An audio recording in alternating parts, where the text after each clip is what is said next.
Hey everyone, I'm on a mission to hit 1,000 subscribers, and I'd love your help to get there. If you're enjoying the content, do me a favor. Hit that subscribe button right now and join the family. Cleveland is boiling over tonight, and it's not because of another heartbreaking loss on the field. It's because the walls inside the Browns organization are reportedly cracking from the inside out. What started as whispers around the league has exploded into a full-blown crisis, with multiple insiders saying Kevin Stefanski's time as head coach might be coming to a dramatic end. The situation, described by one source as beyond repair, centers on the team's new franchise hope, Shedeur Sanders. According to those close to the situation, a private meeting between Stefanski and Shedeur went terribly wrong, sparking tensions that spread through the entire building like wildfire. And now, ownership, players, and coaches are all caught in the middle of a storm that's tearing the organization apart.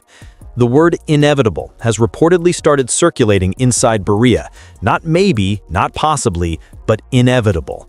And that's the word no head coach ever wants to hear. The city is buzzing, players are whispering, and the front office has gone completely silent. All signs point towards something huge brewing behind closed doors, something that could change the Browns forever. But this meltdown didn't appear out of nowhere. It's been building quietly, fueled by frustration, ego, and a power struggle no one was willing to back down from. And now it's all coming to a head. Because when a locker room turns on its coach, when ownership starts taking calls about replacements, and when a rookie quarterback becomes the face of the franchise overnight, that's not just a bad week, that's a breaking point. And for Kevin Stefanski, it might be the moment that ends his Cleveland chapter for good. But as one insider told us, if you think this is just about a coach losing a job, you're missing the real story. Because what's happening in Cleveland right now isn't just a shakeup, it's a full-scale organizational reckoning. And it all began the moment one conversation went too far.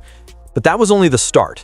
The real explosion came inside the locker room, and what happened there would change everything.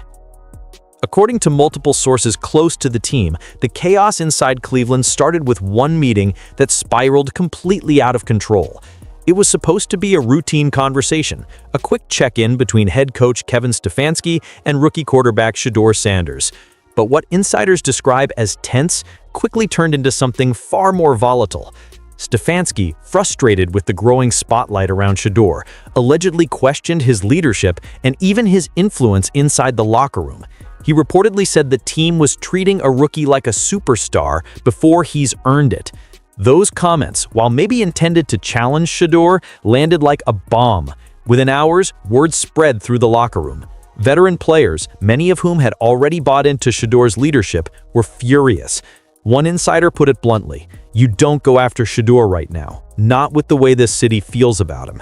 The Browns locker room, once united behind a promising new season, suddenly fractured down the middle. Players who had respected Stefanski began questioning his judgment. Others saw it as proof that the coach had lost touch with the pulse of his team. By the next practice, the energy was different. Eyes avoided Stefanski. Conversations stopped when he walked by. What used to feel like a team started to feel like a divided room. Some players tried to stay neutral, but even they could sense it. The trust was gone. Reports claim that a few assistants attempted to calm things down, but even they knew it was too late. The damage was done. And what made it worse? Stefanski's frustration didn't stay private. Insiders say he later vented to members of the coaching staff, calling the entire Shedeur circus a distraction. That phrase alone reportedly set off another wave of backlash, because by that point, Shedeur wasn't just a quarterback, he was the heartbeat of the city. The fans loved him, the players rallied around him, and ownership saw him as the future. So when the head coach publicly questioned that foundation, it didn't just cause friction, it created a rift that no one inside the building could ignore. But the fallout wasn't confined to the locker room, because once ownership caught wind of what happened, everything escalated fast. And that's when the story turned from tension to confrontation. The tension inside the Browns facility reached its peak when Kevin Stefanski was summoned to a private meeting with team owner Jimmy Haslam. Sources familiar with the situation describe the encounter as explosive, the kind of confrontation that leaves no room for repair. By the time Stefanski walked into that office, the air around the organization was already electric with rumors. Haslam wanted answers. The team was spiraling, the locker room was fractured, and the city was turning on its head coach. According to multiple insiders, the meeting began as a discussion but quickly turned personal. Haslam reportedly confronted Stefanski about his handling of Shedeur Sanders, questioning his ability to control the locker room and manage the growing media firestorm. One source claims Haslam accused him of losing the team before the season's even halfway done. Stefanski didn't take that lightly. He fired back, saying that ownership interference was the real problem, that constant involvement from the top was undermining his authority in front of players and staff. Then came the moment that reportedly sealed his fate. Stefanski looked Haslam straight in the eye and said, "You can't run a football team like a reality show." Those words, according to everyone we spoke with, hit like a nuclear blast. Because if there's one thing Haslam doesn't tolerate, it's being publicly challenged inside his own building. That sentence wasn't just defiance, it was a declaration of war. And everyone who knows the Browns owner knows how that story usually ends. Insiders say the meeting ended abruptly. No handshake, no reassurance, just silence, the kind that speaks louder than any official statement. Within hours, messages started spreading among assistant coaches and staffers that changes were coming soon. Agents were quietly making calls. Executives were suddenly unavailable for comment. And those who'd been around long enough could tell. The decision might not have been official, but it had already been made in Haslam's line. By the next morning, whispers of coaching transitions started circulating around the building. Stefanski, once viewed as the steady hand who rebuilt Cleveland's credibility, was now standing on the edge of the cliff. His attempt to push back against ownership had backfired spectacularly. And as one front office source put it, he either forced change or forced his own exit, and it looks like he got the latter. But this wasn't just the end of a meeting, it was the start of an organizational meltdown. Because once that confrontation leaked, panic spread through the building, and what followed next made it clear that Cleveland was entering full-blown crisis mode. The aftermath of that meeting sent shockwaves through every corner of the Browns organization. What had been quiet tension for weeks suddenly erupted into full-blown panic. Within hours of Stefanski's confrontation with Jimmy Haslam, phones started ringing behind closed doors, not just from media outlets sniffing around, but from agents, coordinators, and front office insiders preparing for what everyone now believed was inevitable. According to multiple team sources, some assistant coaches began reaching out to their representatives, asking whether they should brace for a staff overhaul. A few even received cryptic messages from upper management, the kind that didn't say much but said enough. One assistant reportedly texted another late that night, "It feels like we're about to be out of jobs." The atmosphere around the facility shifted overnight from tense to toxic. Players arrived the next morning to a locker room filled with whispers and uncertainty. Meetings were awkwardly quiet, glances uneasy, and everyone seemed to know the same unspoken truth. Something was happening upstairs, and it wasn't good. Front office executives tried to project calm, but even they couldn't keep the cracks from showing. One insider told us that by Thursday morning, ownership had already started quietly reaching out to potential coaching candidates just in case.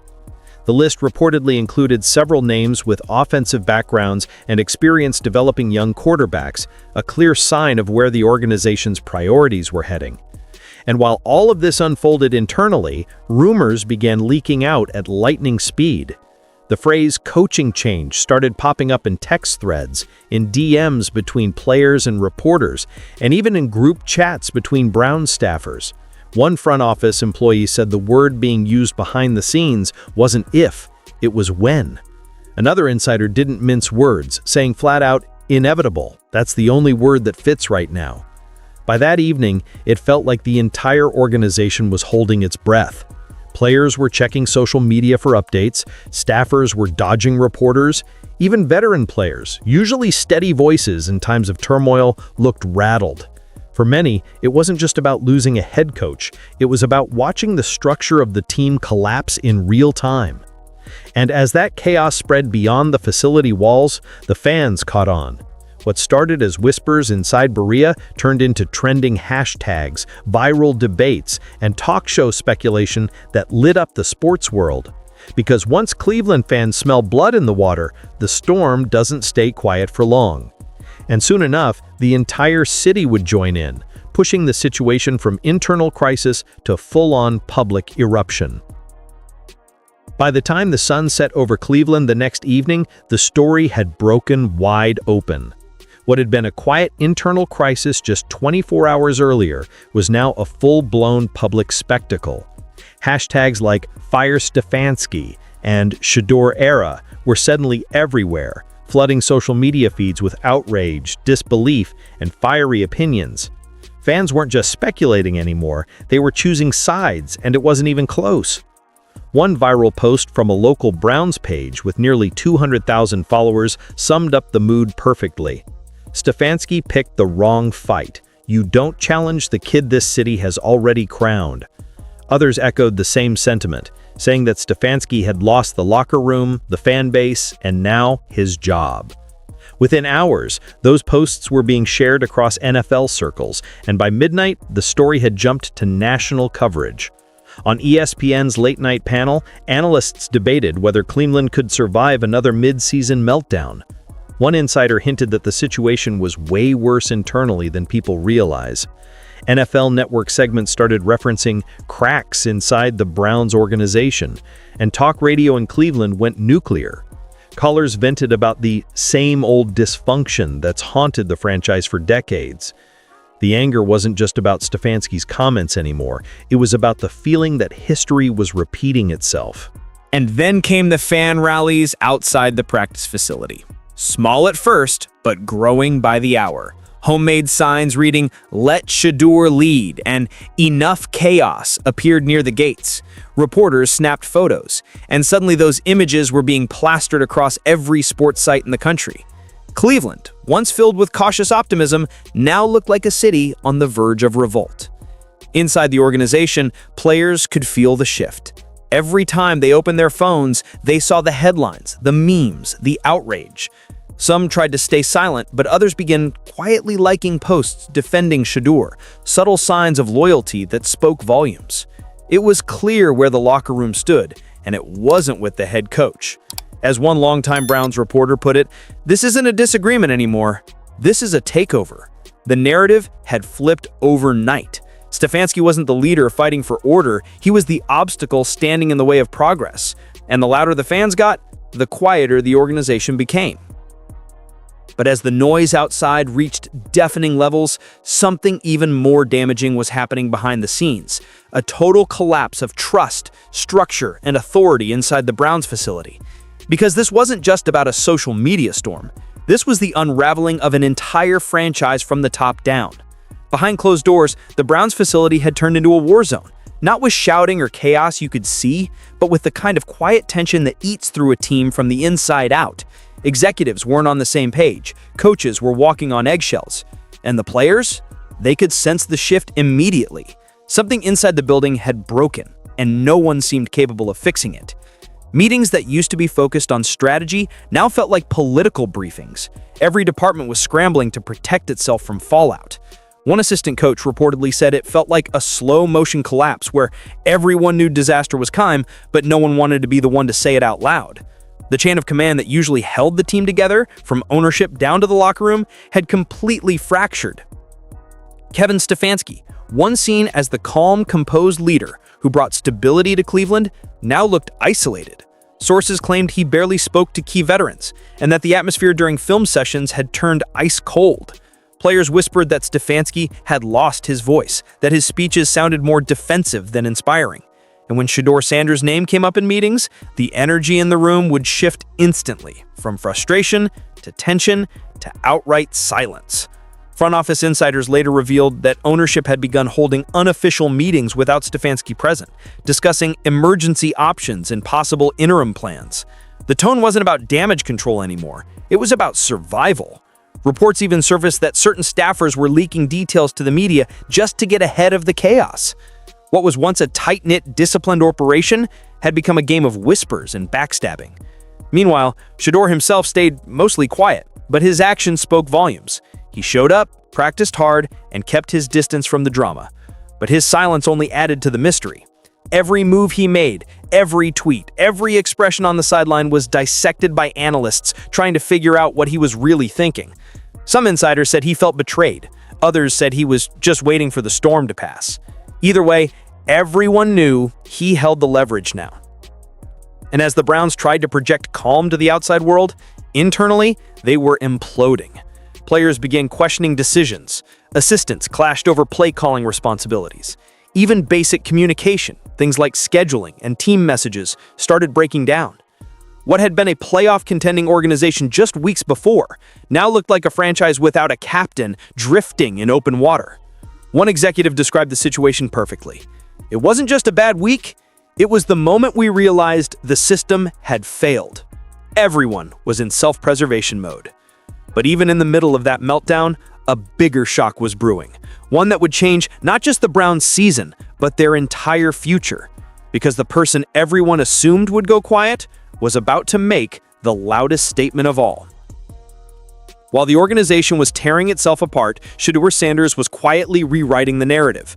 The headlines might have focused on the drama, but inside the locker room, players were rallying around one man, the rookie, who refused to crumble under pressure.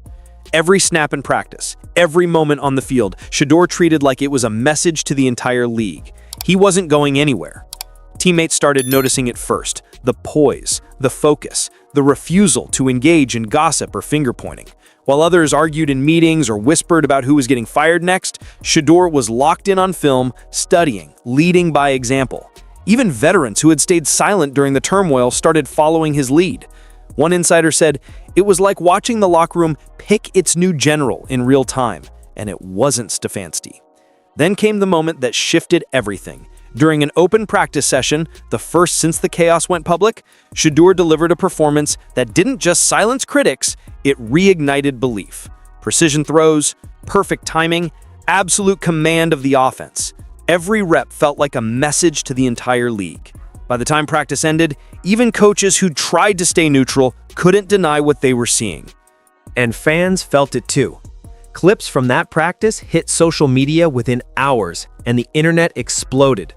Hashtags flipped from outrage to optimism. Hashtag Shedeur season started trending, and suddenly, the same media that spent days dissecting Cleveland's dysfunction were now praising Sanders' maturity under fire. Analysts called it leadership you can't teach. Others said it was the exact spark the Browns had been missing for years.